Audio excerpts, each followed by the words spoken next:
네, 현재 심판의 날짜가 째깍째깍 다가오고 있어서 초긴장 상태입니다. 유승수 변호사 연결해서 알아봅니다. 안녕하세요. 네, 안녕하세요. 유승수입니다. 네, 우리 유승수 변호사는 변호사이기도 하지만 지금 김용현 장관의 변호 팀으로 있기 때문에 지금 뭐 현재 돌아가는 건 누구보다도 정보라고 그럴까 분석할 수 있을 텐데 지금 뭐 각하가 지금 우세해 보인다는 건데 아직 그렇습니까? 어떻습니까?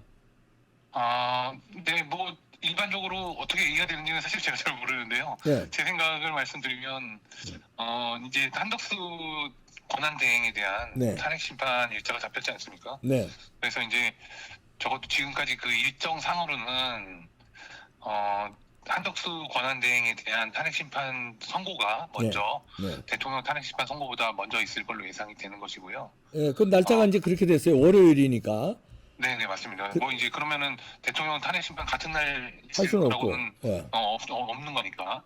예, 그러면은 같은 날 당초에 이제 같은 날 내려질 수도 있다거나 뭐 예, 아니면은 뭐 이게 같이 뭐 딜을 하려는 위험성도 있다. 뭐 이런 예, 여러 가지 걱정이나 전망을 또 했었는데 그런 위험성이나 가능성은 좀 없어진 것이 아닌가. 없어지. 자, 예, 그 그리고 선거 전에 며칠 전에 2, 3일 전에 그 날짜를 공고하게 돼 있잖아요. 아닌가요? 며칠 전이라는 건 아닌데 예. 사전에 통보는 하게 돼 있습니다. 그러면은 그래서 예, 그러면 어떻게 당, 되는 겁니까? 당사자에게 통지는 뭐 이제 직접 할 수도 있는 거니까. 예, 그래서 뭐 바로 뭐 하루 전날도 가능은 하다라는 게 이제 그냥 음, 법률적인 해석이고 그건 너무 이제 또 무리한 절차 진행이기 때문에 네, 보통 통상적으로는 한 이틀, 3일 전에는 하지 않느냐 이게 이제 음, 일반적인 절차 진행이라고 할 수 있습니다. 네. 예. 그렇다면은 다음 주 월요일 한덕수 총리 심판하고 수요일 날이 이재명 2심이니까 네네. 뭐 목요일이나 금요일이 이제 우세하고 아니면 그 다음 주로 넘어갈 수도 있다는 분석도 나오는데요.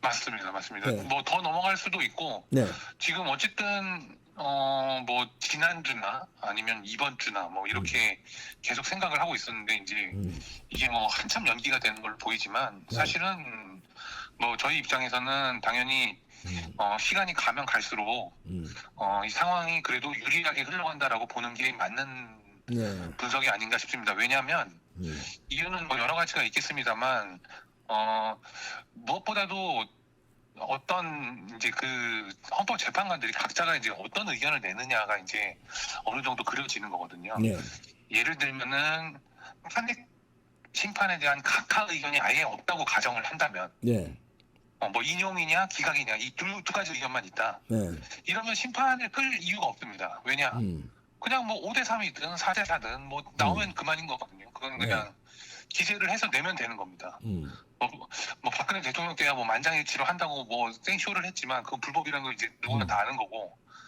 그렇게 할 수 있는 것도 아니라는 거는 뭐 헌법재판관들도 잘 알 거라고 생각을 하고요.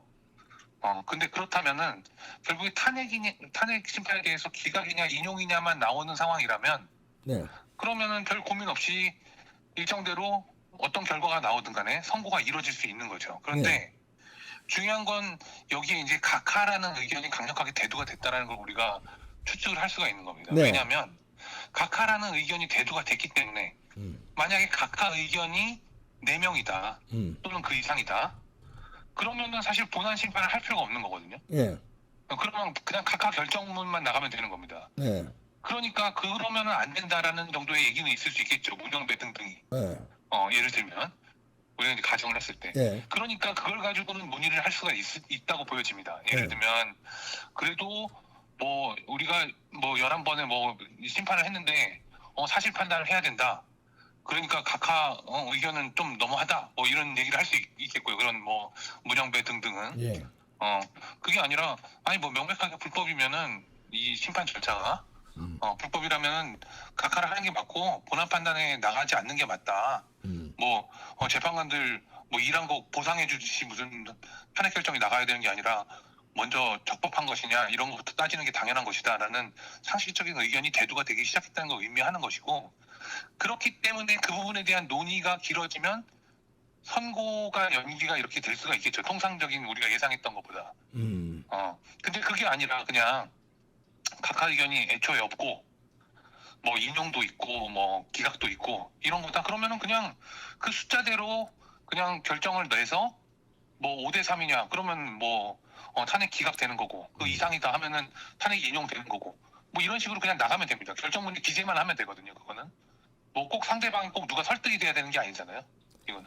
아니 근데 이제 헌법재판- 근데 각하가 만약에 예를 들어서 각하 의견을 4명이 있고 사남매는 끝까지 각하 못하겠다 인용하겠다 그렇게 됐을 경우는 4대 4인데 그러면 각하 의견입니까? 아니면은 어떻게 되는 겁니까? 그거에 대해서 명확하게 규정이 없는데 그동안은 그런 경우에 그러니까 이제 4명이면 과반이잖아요. 네. 과반이 충족된 거지 않습니까? 네. 각하에 대해서. 그렇기 때문에 각하로 처리를 합니다. 그러면 각하로 4명이 반대해도 각하로 처리되는 거죠. 그렇죠. 예, 그러면 각하로 처리합니다. 자, 그렇게 각하가 했었습니다 이미. 예, 그렇죠. 지금은 이제 8대0 각하가 우세하다 이런 얘기가 나오는데 만약에 8대0 각하가 나오면은 순순히 수긍할까요? 아니면 이것들이 또 2차 탄핵을 감행할까요? 8대0 각하는 제 생각엔 좀 아닐 것 같고요. 일단. 아, 그래요. 예. 8대0 각하는 이제 우리가 물론 이제 우리가 뭐 그런 희망하는 주장을 거고, 하거나, 예. 예, 그거 할 수 있고 할 수 있다고 생각하고 뭐 적법한 생각이라고 생각을 합니다만 만약에 8대0 각하의 상황이라면 이렇게 또 길어지지도 않겠죠, 사실은. 그렇게 생각이 들고요. 네. 근데 어쨌든 간에 8대0 각하라면은 이걸 갖다 다시 한번 또 소출한다 하는 거는 이제 엄청난 헌법적인 정황에 여러 가지 문제들이 생길 수 있다 이렇게 네. 보시면 됩니다. 왜냐하면 뭐 일단은 새로운 탄핵 사유를 또 다시 제시를 해야 되는 것이고요. 첫 번째. 네. 그리고 자 이제 저희가 이제 이 말씀을 드리기 조금 성급해서 그 말씀을 본격적으로 드린 적이 없었는데 자 일단은 뭐 다시 뭐 탄핵 소추 한 해 만에 이런 걸 떠나서 탄핵이 기각됐다, 각하됐다 네. 이 두 가지의 가능성을 놓고 봤을 때 네. 그러면 대통령의 임기가 지금 3달 이상 멈춰 있었던 거잖아요. 그렇지. 그렇죠? 네. 그러면 저는 이 헌법적 문제가 분명히 제기돼야 된다고 생각을 합니다. 즉 3달은 대통령 임기는 5년이라고 헌법에서 보장을 하고 네. 있거든요. 국민들의 선택은 5년을 보장을 해줘야 되는 거예요. 그러네요. 무슨 얘기냐면 그런데 이걸 지금 국회의 불법적인 탄핵으로 인해서 대통령이 중간에 3개월을 일을 못했어요. 그렇죠. 임기를 못했다. 그러면 당연히 대통령의 임기가 연장이 돼야 된다고 생각합니다. 저는. 그렇다고 하면 자 이게 왜 필요하냐면 네. 그렇게 하지 않으면 만약에 지금 말씀하시는 것처럼 또 탄핵을 해. 그래서 계속 탄핵을 해서 계속 정지가 되잖아요. 그러면 그러니까. 그렇게 해서 5년을 채운다? 그러면 사실상 헌법재판소의 결정이든 뭐든 이런 거 없이도 국회가 대통령의 임기를 장악할 수 있는 그러네. 이런 길이 열린다고 볼 수밖에 없는 거거든요. 그러네요.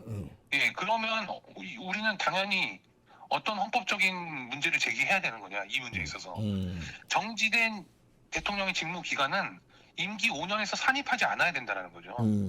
그래서 임기 5년을 보장할 수 있어야 되는 거고 만약에 그렇지 않고 그냥 대통령 임기 시작일로부터 5년이 딱 경과한 시점에 대통령이 끝났다고 한다면은 실제로는 대통령 임기 5년을 한 게 아니잖아요. 그렇지. 네. 그렇다고 한다면은 뭐 더 나아가서는 대통령 뭐 5년 단임제를 규정한 것에도 걸리지 않는다. 이런 주장까지도 가능하다고 아니 생각합니다. 그 저 형사재판 같은 것도 그런 게 있잖아요. 예를 들어서 구속돼 있는데 징역이 2년이 돼 있어. 2년 때 맞았어. 근데 구속기간이 재판하는 동안에 구속기간이 있으면 그걸 빼고 그렇죠. 산정하잖아요. 맞습니다. 그런 식으로 임기가 있는데 억지 탄핵을 해서 각하가 되면 탄핵이 무효가 되기 때문에 정지돼 있던 기간은 연장시켜줘야 되는 게 맞죠. 맞습니다. 그래서 정지라는 것은 말 그대로 그 기간의 경과가 정지가 되는 겁니다. 그렇잖아요.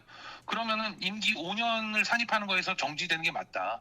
그게 맞는 것이고 그런 것까지 고려를 하면 그냥 만연히 또다시 뭐 탄핵을 감행한다? 그러면 그게 뭐 각하가 될까요? 기각이 될까요? 인용이 될까요? 지금보다는 훨씬 더 각하나 기각이 될 가능성이 높겠죠. 당연히 우리가 그거는 설사 그런 짓을 민주당이 한다 하더라도 그러면은 임기는 또 늘어나야 된다. 이런 식의 헌법상 의회의 이러한 탄핵 소추권을 남용하는 이 행태를 제지할 수 있는 헌법적 문제가 제기돼야 된다. 그러네요. 예, 그거는 이제 우리가 이 탄핵 결정 이후, 탄핵 심판 선고 이후에 우리가 대통령의 임기를 보장하기 위한 대통령의 어떠한 대통령 지위를 보장하기 위한 헌법상 지위를 보장하기 위한 또 새로운 투쟁이 전개돼야 된다고 생각합니다. 네, 그거는 기각 때도 마찬가지입니까? 각하 때만 적용되는 거예요? 기각 때도 적용되는 기각이나 각하나 마찬가지죠. 마찬가지죠. 왜냐하면 대통령 임기가 정지됐으니까. 똑같은 문제를 야기하는 자. 네네. 자, 그런데 이제 그 임기를 늘려야 된다. 이건 뭐 당연한 건데 이제 그거는 또 논란이 되겠군요. 그런데 윤 대통령은 지금 임기에 연연하지 않는다는 그 의미심장한 얘기를 최후 진술에서 했어요. 네네. 그 의미는 뭘까요? 저는 그것은 이제 대통령의 정치적 선언이라고 생각을 합니다. 그냥 네. 뭐 어떠한 법률적으로 대통령이 어떤 의무를 갖고 뭐 아니면 법적인 효과를 발휘하기 때문에 어떤 노리고 말씀하신 게 아니고요. 예.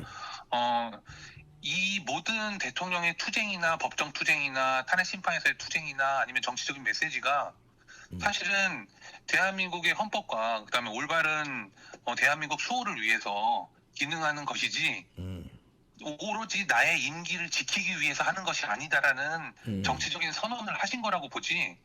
그거를 실제로 무슨 뭐 좌익들은 그렇게 얘기를 하잖아요. 이 빨갱이 해석은 뭐냐면 뭐 그렇게 해서 뭐 타협을 하고 있는 거다 뭐 이런 식으로 매도를 합니다만 그건 아닙니다. 그게 아니고 대통령이 정치적인 선언을 하신 거죠. 그래서 이러한 투쟁이나 이런 것들이 단지 내 임기를 지키기 위한 게 아니다. 그것이 아니라 그런 것에 연연해서 하는 것도 아니고 이것은 대한민국의 헌법과 법치의 문제다. 이렇게 말씀하신 그 선언의 일부라고 봅니다. 네. 김용현 장관의 그 옥중 편지도 나와서 이제 저희도 이제 방송에서 얘기한 적이 있는데 네네. 그 엊그저께 나온 옥중 편지요. 네네. 지금 김용현 장관은 어떤 뭐랄까 심리적 상태입니까? 우리 장관님은 네.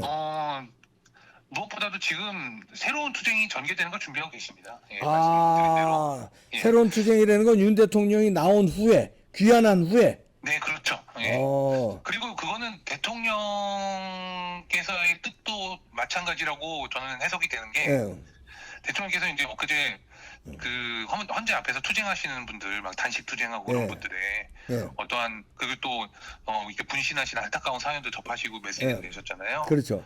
예, 그것에서 이제 말씀하신 게 투쟁이 여기가 끝이 아니다 이런 말씀을 하셨어요. 맞아요. 예. 예, 우리의 싸움이 여기가 끝이 아니라는 거죠.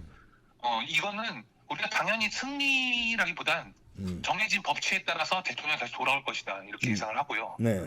그 뒤에는 대통령과 우리 국민들이 힘을 합쳐서 미래 세대에게 제대로 된 나라를 물려줄 수 있는 대한민국을 건설하기 위해서 다 같이 새로운 투쟁에 나서야 되는 귀한 활동을 하셔야 되는 분들이기 때문에 몸 조심하셔라. 우리가 또 싸워야 된다 이렇게 말씀을 하셨습니다. 예, 그러한 내용은 사실 김용현 장관님도 똑같은 그것보다 더 앞서서 같은 뜻으로 지금 투쟁의 결기를 다지고 계시고요. 그럼 옥중에서 그 말하자면 윤 대통령 귀환 후에 새로운 투쟁의 어떤 밑그림 같은 걸 그리고 있나요?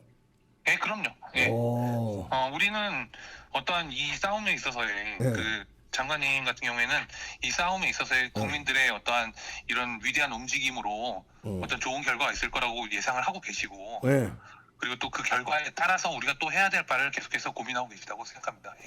그렇군요. 예, 참, 이 얘기만 들어도 그 새로운 투쟁의 그 결과, 이런 거 좀 가슴 설레네요. 우리 국민도 함께 해야 되겠네요. 네. 뭐 아주 짧게는 제가 말씀드린 것처럼 대통령의 임기 보장, 진정한 임기 보장이죠. 네. 진정한 임기 보장이 헌법을 수호하는 것이고 그게 바로 대한민국을 지키는 길입니다. 짧은 우리 단기적인 목표 투쟁으로서는 이미 가시화됐다고 생각합니다. 네, 고맙습니다. 유승수 변호사였습니다. 감사합니다. 네, 감사합니다. 네. 새로운 밑그림을 옥중에서 그리고 있답니다. 윤 대통령 돌아오는 거는 뭐 확실하게 이제 믿고 새로운 투쟁을 준비하면서 밑그림을 김용현 장관이 하고 있다. 그럼 뭐 이제 윤 대통령과도 이제 말하자면 다 합의가 다 된 거겠죠. 그런 밑그림. 이야, 임기는 그렇죠. 유승수 변호사 말대로 보장돼야죠. 그만큼 정지된 것만큼 늘려야죠. 네, 마치겠습니다.